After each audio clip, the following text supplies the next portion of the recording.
ಪತ್ರಿಕಾ ಮಾಧ್ಯಮದವರಿಗೂ ನನ್ನ ಹೃದಯಪೂರ್ವಕವಾದ ವಂದನೆಗಳು. ಈ ಚಿತ್ರದ ನಿರ್ದೇಶಕನಾಗಿ ಮತ್ತು ನಿರ್ಮಾಪಕನಾಗಿ ಕಾರ್ಯನಿರ್ವಹಿಸಿರುತ್ತೇನೆ.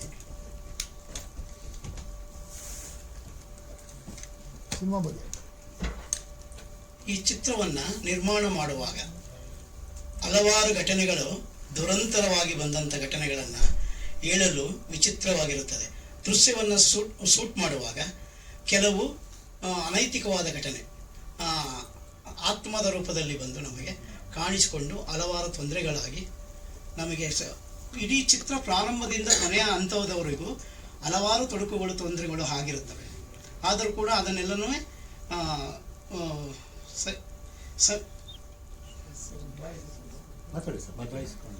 ನಿಭಾಯಿಸಿಕೊಂಡು ಕಾರ್ಯವನ್ನು ಮಾಡಿ ಚಿತ್ರವನ್ನು ಪೂರ್ಣ ಮಾಡಿರುತ್ತೇವೆ.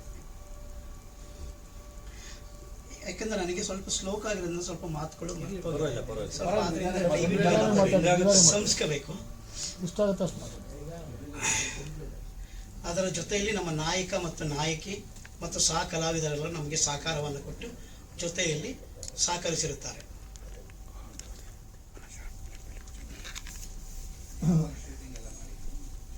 ಮೂರು ವರ್ಷ ಆಯಿತು ಬೇರೆ ಯಾರಿಗೆ ಸರ್. ಕಳ್ಳನಾಯಕ ಇದ್ದಾರೆ, ಮತ್ತು ತಾಯಿ ತಂದೆ ಪಾತ್ರದವರು ಇಲ್ಲೇ ಇದ್ದಾರೆ, ಮತ್ತು ನಾಯಕ ಮತ್ತು ನಾಯಕಿಯರು, ಇನ್ನು ಸಹ ಕಲಾವಿದರಿದ್ದಾರೆ. ಸರ್ ಡ್ಯಾನ್ಸ್ ಮಾಸ್ಟರ್ ಆಗಿ ನಮ್ಮ ಜಗ್ಗಣ್ಣವ್ರು ಇದ್ದಾರೆ. ಫೈಟ್ ಮಾಸ್ಟರ್ ಆಗಿ ನಮ್ಮ ಇವರು ಸೋಮಣ್ಣ ಅಂತ ಹೇಳಿ.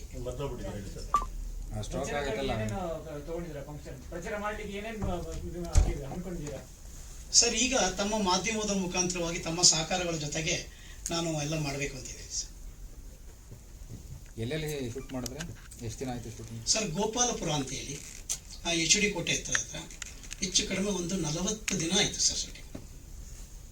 ಎಷ್ಟು ಥಿಯೇಟರ್ ರಿಲೀಸ್ ಮಾಡಬೇಕು ಅಂತ ಹೇಳಿ ಸರ್? ಈಗ ಸದ್ಯಕ್ಕೆ ನಾಳೆ 29ಕ್ಕೆ ಒಂದು 5ರಿಂದ 10 ಥಿಯೇಟರ್ ಮಾಡ್ತೀವಿ.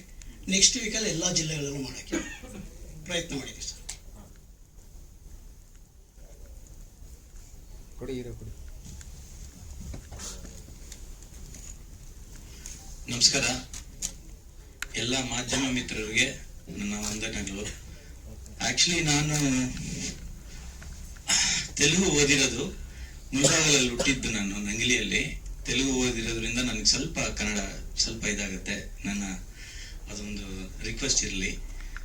ಸೊ ನನಗೆ ಸಿನಿಮಾ ಬಗ್ಗೆ ತುಂಬ ಮಾಡಬೇಕು ಅಂತ ಚಿಕ್ಕ ಹುಡುಗನಿಂದಾನೇ ನಮ್ಮ ತಾಯಿ ನನಗೆ ಡ್ರಾಮಾ ಅದು ಇದು ಅಂತ ಹೇಳಿ ಪುಷ್ ಮಾಡ್ತಾ ಇದ್ರು. ಹಾಗಾಗಿ ನಾನು ಸ್ವಲ್ಪ ಓದ್ಕೊಂತಾನೆ ಡ್ರಾಮಾಗಳು ಅದು ಇದು ಮಾಡ್ಕೊಂಡು ಬಂದಿದ್ದೆ. ಸೊ ನಾನು ಫಸ್ಟ್ ಸಿನಿಮಾ ಅಂತ ಒಂದು ತಮಿಳಲ್ಲಿ ಜಿತನ್ 2 ಅಂತ ಮಾಡಿದ್ದೆ. ಅದು 2016 ರಿಲೀಸ್ ಆಯಿತು. ಆನಂತರ ಒಂದು ಚೆನ್ನಾಗಿ ಓಡುತ್ತಲ್ಲಿ ಮಿಸ್ಟರ್ ಜಿತನ್ ರಮೇಶ್ ನಾನು ಒಂದು ಮೇನ್ ರೋಲಲ್ಲಿ ಮಾಡಿದ್ವಿ ಅದು. ಸೊ ನಾನು ಇಲ್ಲೇ ಇರೋದ್ರಿಂದ ನಾನು ಸೆಟ್ಲ್ ಆಗಿದ್ದು, ಓದಿದ್ದು ಚಿತ್ತೂರಲ್ಲಿ, ಬಟ್ ನಾನು ಸೆಟ್ಲ್ ಆಗಿದ್ದು ನನ್ನ ಮನೆಯಲ್ಲಿ ಭಾಷೆ ಮಾತಾಡೋದು ಎಲ್ಲನೂ ಕನ್ನಡನೇ. ಸೊ ಅದರಿಂದ ನಾನು ಅಲ್ಲಿಗೆ ಹೋಗೋದು ಬೇಡ ಅಂತ ಇಲ್ಲೇ ಸ್ಟ್ರಾಂಗ್ ಆಗಿ ನಿಂತ್ಕೊಂಡಿದ್ದೀನಿ. ನಂದು ಈಗ 4 ಸಿನಿಮಾ ರೆಡಿ ಆಗಿದೆ. ಒಂದು ಎಂದು ನಿನ್ನ ನೋಡುವೆ ಅಂತ, ಇನ್ನೊಂದು FIR 626 ಅಂತ ವಿಜಯರಾಘವೇಂದ್ರ ಅವರು ನಾನು ಮಾಡಿದ್ದೀನಿ, ಇನ್ನೊಂದು ವಿಚಾರಣೆ ಅಂತ ಮಾಡಿದ್ದೀವಿ. ಇದು ಆತ್ಮತಲನ ಅಂತ ಬಿಫೋರ್ ನಾನು 16 ಬಿಫೋರ್ ಇದನ್ನ ಮಾಡಿದ್ದೆ ಸರ್ ಜೊತೆಲಿ. ಆಗ ಇವರು ಸ್ಟೋರಿ ಹೇಳುವಾಗ ನನಗೆ RR ಮೂವಿ ಸೊ ಅದರಲ್ಲಿ ನನಗೆ ಆಕ್ಷನ್ ಬೇಕು ಅಂತ ಹೇಳಿದೆ. ಅವರು ಏನಿದೆ ಅದೇ ಸ್ಟೋರಿ ಅಂತ, ಇದೊಂದು ಮೈಸೂರಲ್ಲಿ ನಡೆದಿರುವಂತ ನಿಜವಾದ ಒಂದು ಘಟ್ಟ ಅಂತ ಇಲ್ಲಿ ಅವ್ರು ನನಗೆ ಎಕ್ಸ್ಪ್ಲೈನ್ ಮಾಡಿದ್ರು. ಸರಿ ಓಕೆ ಅಂತ ನಾನು ಸ್ಟಾರ್ಟ್ ಮಾಡಿದ್ದೆ. ಆಕ್ಚುಲಿ ಇದ್ರ ಮುಂದೆ ಇದ್ರದ್ದು ಹೀರೋ ಎಲ್ಲ ಅದವ್ರು ಹೇಳಿದ್ರಲ್ಲ ಸ್ವಲ್ಪ ಏನೇನೋ ಘಟನೆಲ್ಲ ಆಗಿದೆ ಅಂತ. ಸೊ ಅವರು ಆ ಹೀರೋ ಆಕ್ಸಿಡೆಂಟ್ ಅಲ್ಲಿ ತೀರೋಗಿದ್ದಾರೆ, ಅದನ್ನ ನನಗೆ ಹೇಳಿಲ್ಲ ಇವರು. ಸೊ ಹೇಳಿದ್ರೆ ನಾನು ಭವಿಷ್ಯ ಮಾಡ್ತಾ ಇಲ್ಲ, ಭಯ ಆಗ್ತಾ ಇತ್ತು. ಸೊ ಕಂಪ್ಲೀಟ್ ಶೂಟಿಂಗ್ ಎಲ್ಲಾನು 40 ಡೇಸ್ ನಾವು ಕಂಪ್ಲೀಟ್ ಅಲ್ಲಿ ಗೋಪಾಲ್ಪುರ ಸುತ್ತಮುತ್ತ ಮೈಸೂರು ಸುತ್ತಮುತ್ತ ಎಲ್ಲ ಮಾಡಿದ್ವಿ. ಅಲ್ಲೇ ಇದ್ದು 40 ಡೇಸ್ ಕಂಪ್ಲೀಟ್ ಮಾಡ್ಕೊಂಡು ಬಂದ್ವಿ. ಸೊ ಸ್ಟೋರಿ ಬಗ್ಗೆ ಹೇಳ್ಬೇಕು ಅಂದ್ರೆ ಆತ್ಮತಲನ್ ಅಂತ ಈ ಮೂವಿ ಸ್ಟೋರಿ ನಿಮಗೆ ಸ್ಟೋರಿ ಬಗ್ಗೆ ಹೇಳ್ಬೋದು ಸ್ವಲ್ಪ? ಸೊ ಇದರಲ್ಲಿ ನಾನು ನಾಯಕ ನಟನಾಗಿ ಆಕ್ಟ್ ಮಾಡಿದ್ದೀನಿ.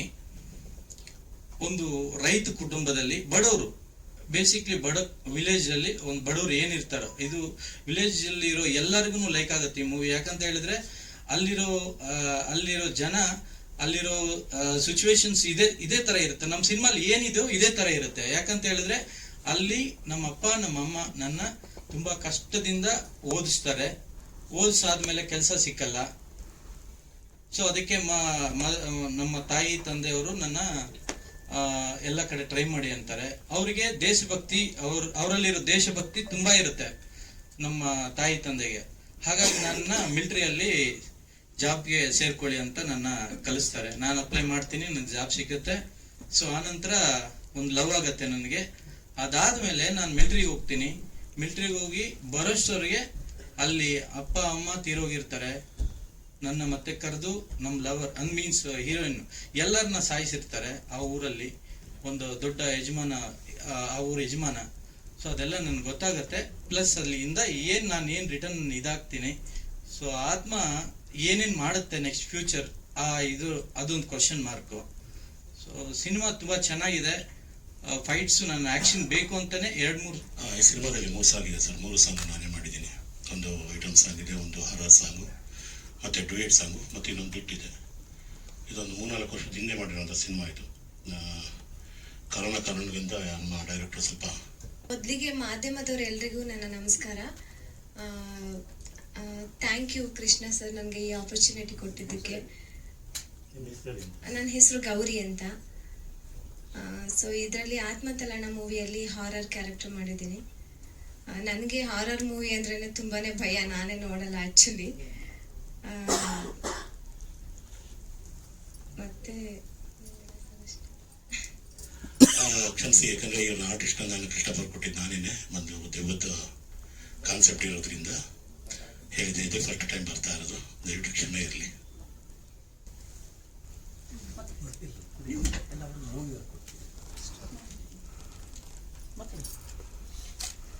ಮಾಧ್ಯಮದವರಿಗೆ ನನ್ನ ನಮಸ್ಕಾರಗಳನ್ನು ತಿಳಿಸುತ್ತಾ, ಹಾಗೆ ನನ್ನ ಡೈರೆಕ್ಟರ್ ಆದಂಥ ಕೃಷ್ಣಪ್ಪ ಅವ್ರಿಗೂ, ಹೀರೋ ಆದಂಥ ಕೇಶವ್ ರೆಡ್ಡಿ ಅವ್ರಿಗೂ, ಮತ್ತು ಕೊರಿಯೋಗ್ರಾಫರ್ ಆದಂಥ ಜಗ್ಗು ಮಾಸ್ಟರ್ಗೆ, ಮತ್ತು ಫೈಟ್ ಮಾಸ್ಟರ್ ಜಾಕಿ ಸೋಮ ಅವ್ರಿಗೆ ನಮಸ್ಕರಿಸುತ್ತಾ, ಇದರಲ್ಲಿ ಹೀರೋ ತಾಯಿ ಕ್ಯಾರೆಕ್ಟ್ರು ಆತ್ಮತಲಣದಲ್ಲಿ ಮಾಡಿರೋದು ತುಂಬ ಒಂದು ವಿಭಿನ್ನವಾದ ಪಾತ್ರ ಅಂತ ಹೇಳ್ಬೋದು.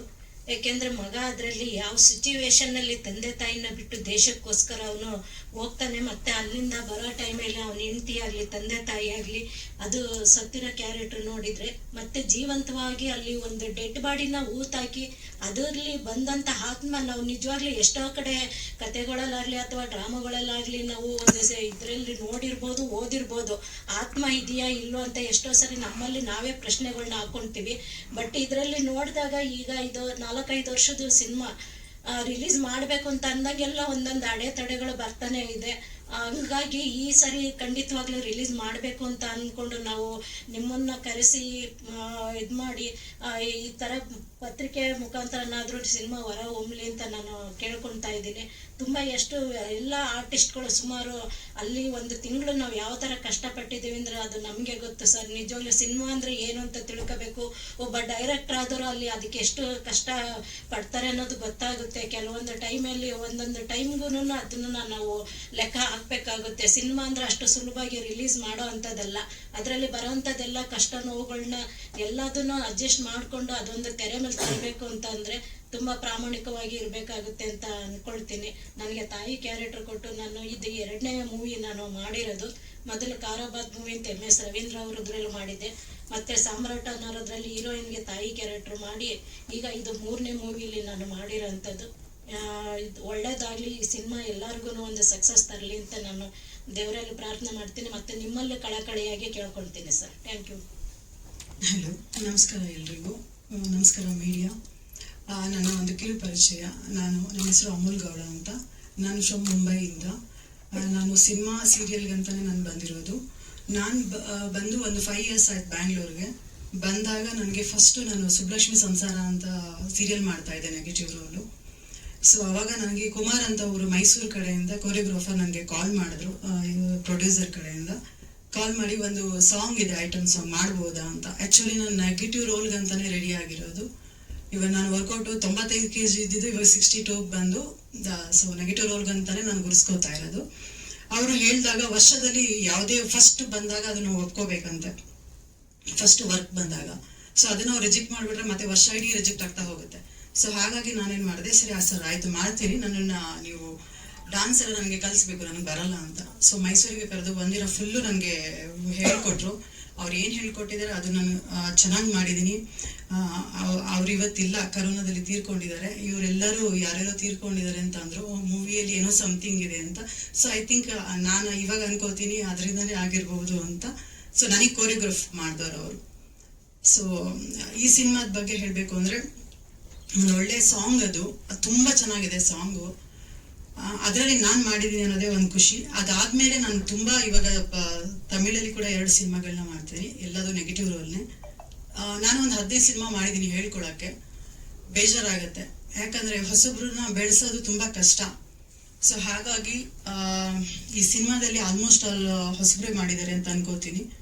ಸೊ ನಾವು ಬೇರೆಯವರಿಗೆ ರೆಕಗ್ನೈಸ್ ಆಗಬೇಕು, ನಾವೇನು ಪಾತ್ರಗಳನ್ನ ಮಾಡಿದ್ದೀವಿ ಅನ್ನೋದು ಗೊತ್ತಾಗಬೇಕು ಅಂದರೆ ದಯವಿಟ್ಟು ಸಿನಿಮಾ ರಿಲೀಸ್ ಆಗಬೇಕು. ಅದಕ್ಕೆ ನಮಗೆ ಪಬ್ಲಿಕ್ಕು ಮತ್ತು ಮೀಡಿಯಾ ತುಂಬ ಸಪೋರ್ಟ್ ಇಂಪಾರ್ಟೆಂಟು.